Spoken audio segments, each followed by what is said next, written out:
Hello, scholars. I'm Chauncey Joyce, and today I'm here with Rachel Seiler. Rachel is a private wealth manager at Creative Planning. She spent her career in the financial services industry and has developed an in-depth knowledge of providing clients with comprehensive wealth management.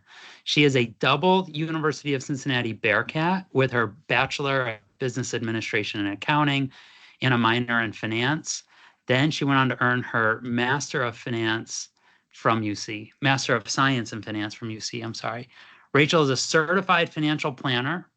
She's proud of personally completing a marathon despite 3 knee surgeries and breaking her toe the week before. Oh my gosh, that's pretty cool. I see those UC degrees are paying off there. So Rachel, we talked before, and one thing that stuck out to what you said was creating a healthy financial life for your clients. And that sounds like a really cool concept. What does all that include?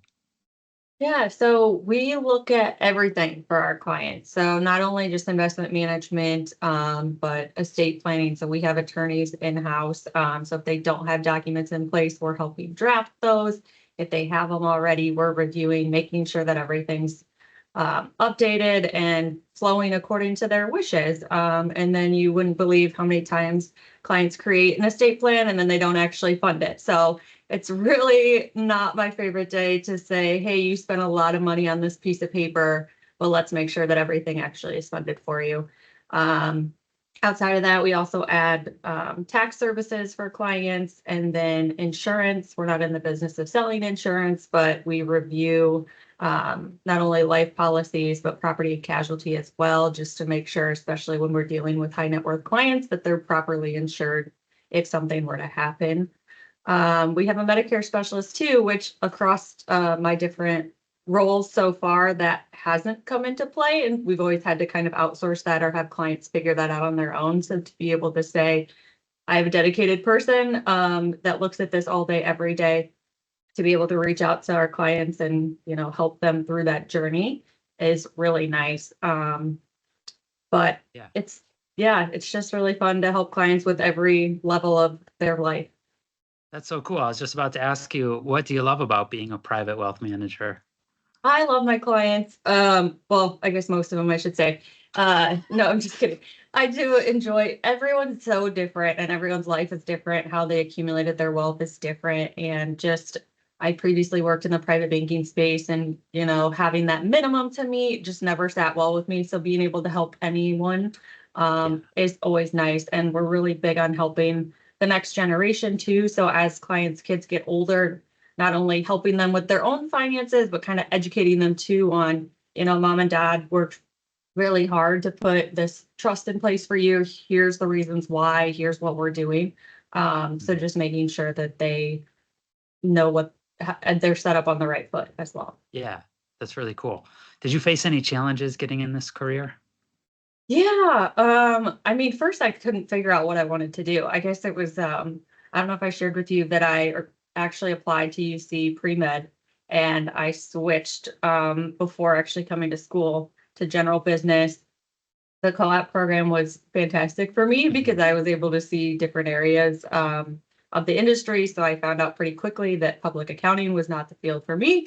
And just through different experiences, ultimately got to where I am. And I'd say biggest challenge then for me is I have clients a lot of times ask how old I am and just think, you look a lot younger, which is, I guess, flattering for now. But that's probably the biggest one so far. I see. So what's your favorite part of what you do? I would say just getting to know my clients on the most personal level and getting to share my own experiences with them. I've had some clients that have become very close, almost family. So I guess that's kind of my goal really, is just to become the most important person in my clients' lives outside of their own family, so that they know if something happens or if they need to make a big decision that they're calling me. It's one of the most frustrating things when we do our annual reviews and clients are like, oh, I bought this car or I did this. And I'm like, why didn't you call me? We could have, handled it differently. So just getting that in place. Do you have a least favorite part of your role you'd like to share? Least favorite, operations, I think. Okay. The paperwork for sure is Yeah. always a pain in the butt, but we have a great team that helps do that and make it hopefully as easy as possible. DocuSign's been really helpful, especially with COVID. Outside of that, I would just say probably, unfortunately, everyone's going to pass away. And I think that's kind of the estate planning being really important. And the fact that we can execute that for our clients just helps, prepare for that. So you have your CFP now. In your career, do you recommend any professional designations?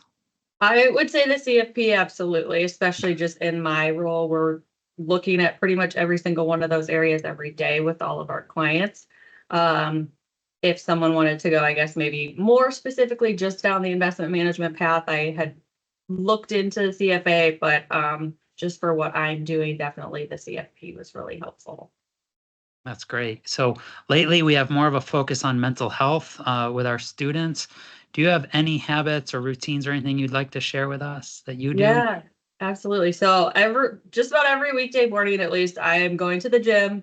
That is kind of key. And when I don't get to go, that I definitely feel it either later in the day or just know that I'm drowsy. So exercising or even just getting out and going for a walk is really helpful, especially if I'm kind of staring at my computer all day, every day. I think flexibility just in terms of work-life balance in general. So my employer's really great, especially I live in Chicago where there's a lot of traffic. So I live in the city, have to commute out to the burbs. So just having the flexibility of, when I have meetings, getting there and then being able to get back, work from home. I have a dog too, so he keeps me busy and keeps me happy. Yeah. And you even have time I don't know how you find time to volunteer, but that's really Oh, cool. yeah. Yeah, I help volunteer basketball coach at a high school in the city as well. So my employer is very good on, finding our passions and encouraging us to get more involved in the community. So that's always fun too. And just I get to share a little bit of what I do with the girls too, which is kind of nice, just so that they're getting educated on what's out there as far as especially careers for females in the financial industry. That was one of my biggest peeves and maybe still is just, we don't teach enough to people in high school as far as, what's escrow, how do you buy your first house, what is a stock versus a bond, and just things like that. So compounding, there's a lot. Sharing life lessons with them, not just basketball. That's great. That's great. So speaking of life lessons and such, I have a feeling a lot of students' ears perked up when you mentioned accumulating wealth. Do you have any advice for them on how they can get on that journey? Yeah, I mean, I just think it's never too early to meet with someone kind of in my role. Even if, you think you want to get into this industry, shadowing or just talking to them about your own personal finances. I know, like I mentioned, the private banking space, sometimes there are minimums, but just finding someone, even if you're looking for a reference, say at creative planning, happy to put you in the right direction or talk to anyone about just getting off on the right foot. So just sitting down with somebody in my role, or maybe someone that you trust, a parent or anything like that, and just where are you now? So kind of sometimes writing down, building out what you call your net worth statement. So any of your accounts, any of your debts, just seeing where you're at today, where you want to go in the future. I know a lot of students haven't even started working yet, but just trying to think about when you want to retire may seem like it's way far out in the future, but just setting yourself up early, saving, putting away money when now is just so important to make you that much more successful. I couldn't agree more. That's awesome advice. Do you have any other advice you'd like to share with students? I think just the power of relationships, if anything, is what I've learned so far. So I think the majority of the positions that I've had were just from, a class where a professor introduced us to someone working, and I went and, had coffee with them, was able to get a full-time position, or taking advantage of things like this when there's speakers, reaching out to that person. My role today I got just from finding my now manager online. I liked the firm and made a connection, just sent an email to grab coffee, and it happened to be they were hiring. So it just, you never know. And kind of putting yourself out there. What I've learned, especially to even outreach to prospective clients, the worst thing they can do is say no. But you'd be surprised the number of people that do want to help. But it takes you reaching out to them first, and they'll likely make the time. If they don't, then at least you tried and you put yourself out there. That's great. Thank you so much, Rachel. I really appreciate your time helping our students. Of course, my pleasure. All right, go Bearcats. Yes.